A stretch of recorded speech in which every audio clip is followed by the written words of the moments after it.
დღეს ბათუმში ლორდ კიფაინძის ქუჩის მცხოვრებლებმა საპროტესტო აქცია გამართეს. აქციაზე შეკრებილები ახალი ბულვარის გასწვრივ ზღვაზე გასასვლელს მოითხოვდნენ.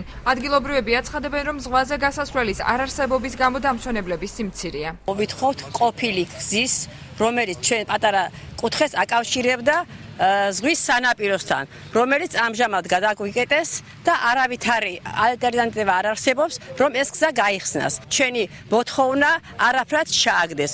ჩვენ იძულებული ვართ, თუ მოკლე ვადაში ეს გზა არ გაიხსნება, მივმართვათ სხვა ზომებს. ლორდ კიფაინძის ქუჩაზე მცხოვრები თემურ ჯიჯავაძე აცხადებს, რომ პრობლემის შესახებ ქალაქის მერიას არაერთხელ აცნობა. იგი ფიქრობს, რომ ხელისუფლება ტურიზმის ხელშეწყობის და განვითარების ნაცვლად მხოლოდ ერთი კომპანიის ინტერესებს ითვალისწინებს.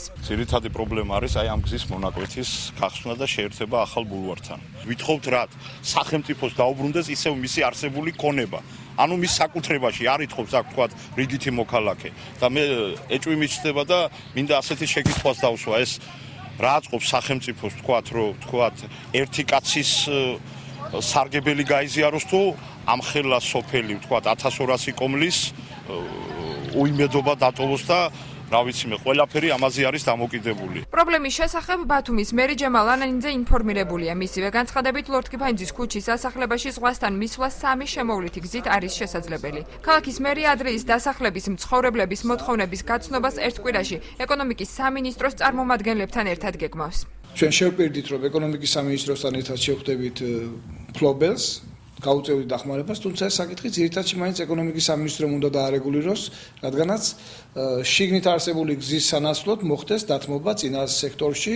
ჩემი სიტყვა ძალაში რჩება მოსახლეობას დაუდგებოდი გვერდით და შეიძლება ითქვას, რომ უახლოესი ერთი კვირის განმავლობაში მაქსიმალურად მივაწვდი ინფორმაციას, შევხვდები მოსახლეობას ადგილზე გასვლით თუ რა გადაწყვეტილება მივიღეთ ერთობლივად. ეკონომიკის სამინისტროს ქონების მართვის და პრივატიზების დეპარტამენტის უფროსი ზურაბ ჭურკვეიძე აცხადებს, რომ მიწის მფლობელებთან მოლაპარაკება მიმდინარეობს, რათა მოსახლეობის მოთხოვნები მაქსიმალურად იქნას გათვალისწინებული. მერიამ როცა აშენა და გააშენა ახალი ბულვარი, გაიყვანა გზები, მოაქცია ეს მიწის ნაკვეთები ხობეში და გასასვლელი გზის კონტურები არ იქნა დატოვებული.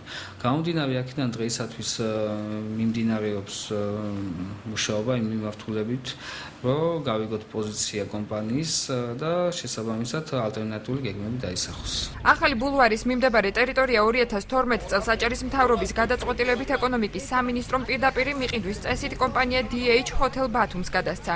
კომპანია აღნიშნულ ტერიტორიაზე 4 ვარსკვლავიანი 300 ნომრიანი სასტუმრო კომპლექსის მშენებლობას აპირებს.